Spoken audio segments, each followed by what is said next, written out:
Hello my dear students, आपका स्वागत है आपकी फिजिक्स की क्लास में। हम आज इस लेक्चर में जो बात करेंगे वो टॉपिक है projection on incline plane. Okay, projectile motion on incline plane. हमारे पास यहाँ पर एक इंक्लाइन प्लेन है। सबसे पहले हमने ये हॉरिजॉन्टल ग्राउंड कंसिडर किया। ओके, और इस हॉरिजॉन्टल ग्राउंड पर एक इंक्लाइन प्लेन है जैसा यहाँ पर हमको डायग्राम में दिख रहा है, और इसका इंक्लिनेशन है अल्फा। कितना है? अल्फा। थीटा कंसिडर नहीं करेंगे, थीटा हम एंगल ऑफ प्रोजेक्शन कंसिडर करेंगे। और इसके एंड पॉइंट पर से यहाँ से हमने u वेलोसिटी से किसी बॉडी को प्रोजेक्ट किया है। u वेलोसिटी से किसी बॉडी को हमने प्रोजेक्ट किया है, और एंगल ऑफ प्रोजेक्शन यहाँ पर थीटा है। This theta is angle with plane. ये जो इंक्लाइन प्लेन है इसके साथ में एंगल है, हॉरिजॉन्टल के साथ एंगल नहीं है। अब यहाँ पर हम इस कॉन्सेप्ट को समझने से पहले आपको दो कॉन्सेप्ट बहुत अच्छे से समझ लेना है। ठीक है, पहला कॉन्सेप्ट है ऑब्लिक प्रोजेक्शन। ओके, अगर हम ग्राउंड के साथ में थीटा एंगल पर किसी बॉडी को प्रोजेक्ट करते हैं तो वो जो कॉन्सेप्ट हमने लास्ट लेक्चर में देखे हैं वो आपको पूरे अच्छे ध्यान से समझना पड़ेंगे, और आपको वेक्टर रेजोल्यूशन के कॉन्सेप्ट बहुत अच्छे से समझना पड़ेंगे, तभी आपको ये लेक्चर अच्छे से समझ में आएगा।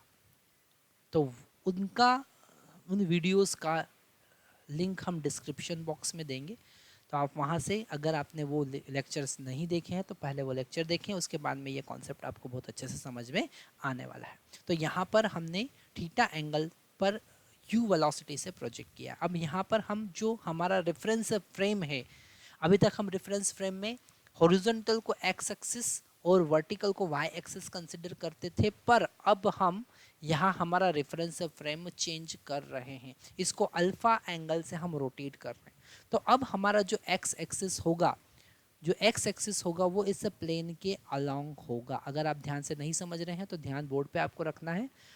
एक्स एक्सिस जो होगा वो प्लेन के अलोंग होगा, और वाई एक्सिस जो होगा वो प्लेन के परपेंडिकुलर होगा। वाई एक्सिस किधर होगा? प्लेन के परपेंडिकुलर होगा। तो हमने जो हमारा एक्स एक्सिस और वाई एक्सिस था उसको अल्फा एंगल रोटेट कर दिया।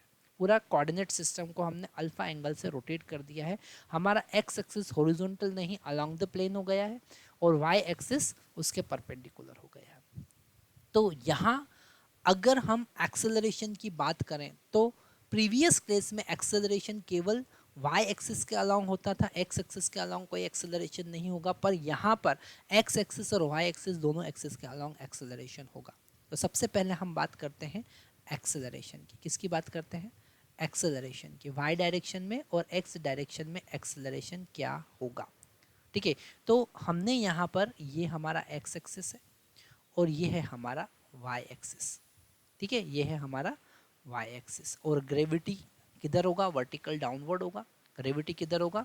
वर्टिकल डाउनवर्ड होगा। ओके, तो ये हमारा वर्टिकल था और ये हमारा हॉरिजॉन्टल था, और एक्स एक्सिस और वाई एक्सिस हमको यहाँ पर समझ में आ रहा है। ये जो एक्स एक्सिस है ये हॉरिजॉन्टल के साथ में अल्फा एंगल बना रहा है। ओके, तो यहाँ पर अगर ज्योमेट्री की हेल्प से हम देखें तो ये वाला एंगल भी अल्फा होगा, और इसके जस्ट अपोजिट एंगल भी क्या होगा? अल्फा होगा। और ये जो डाउनवर्ड डायरेक्शन है ये जी का डायरेक्शन है, एक्सेलरेशन का डायरेक्शन। और इस एक्सेलरेशन को अब हम दो पार्ट में डिवाइड कर सकते हैं। इस एक्सेलरेशन को हम दो पार्ट में डिवाइड कर सकते हैं, एक इसका वाई कंपोनेंट और एक इसका एक्स कंपोनेंट।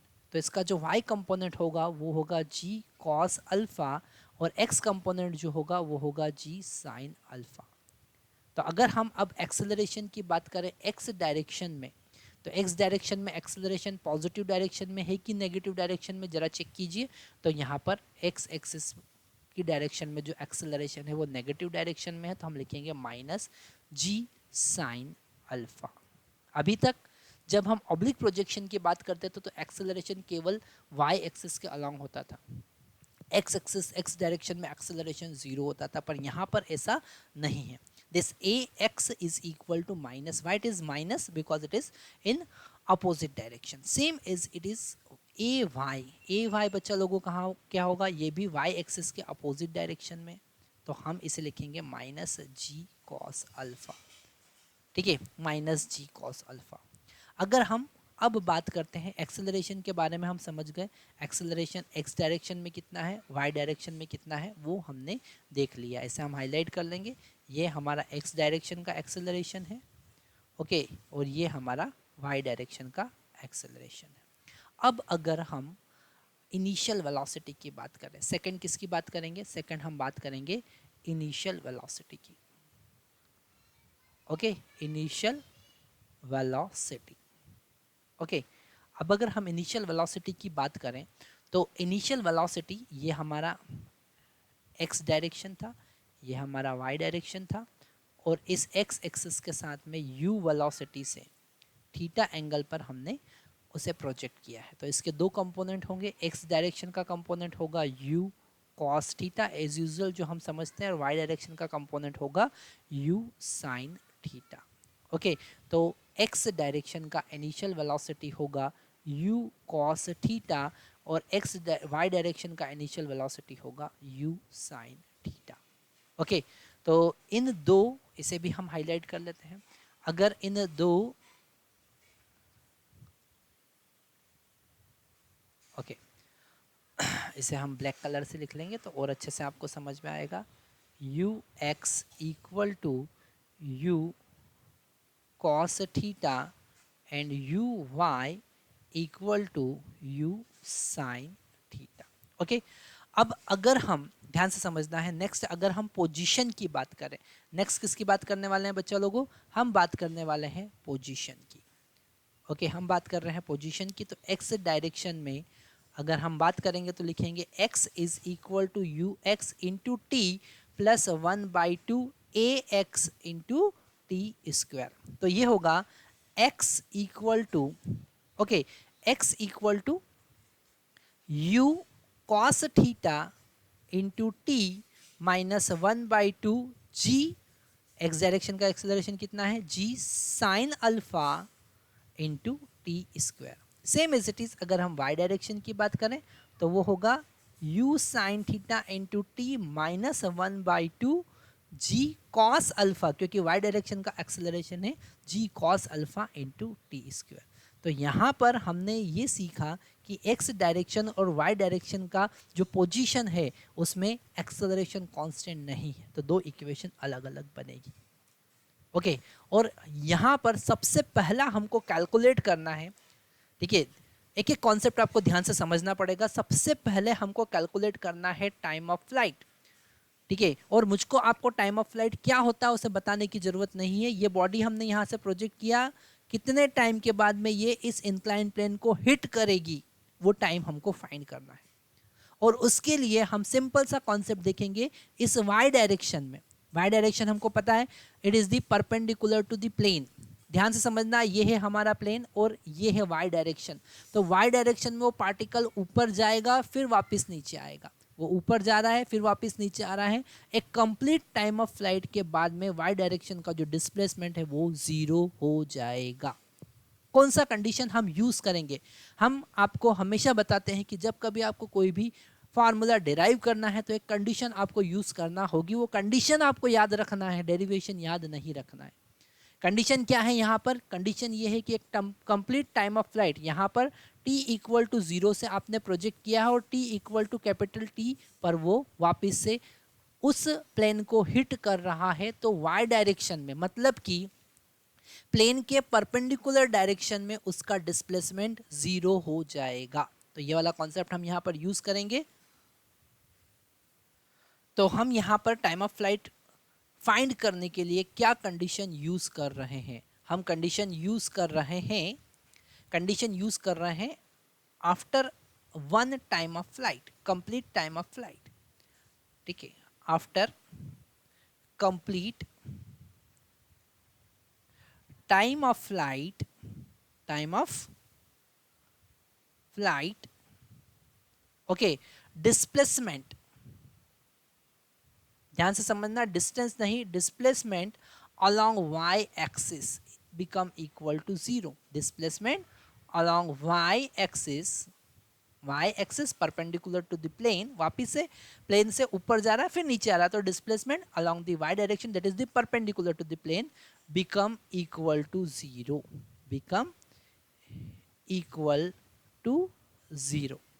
ओके, तो यहाँ पर t का वैल्यू अगर आप कैपिटल T पुट करेंगे तो y का वैल्यू 0 हो जाएगा। तो पुट कर देते हैं इस इक्वेशन में, है ना।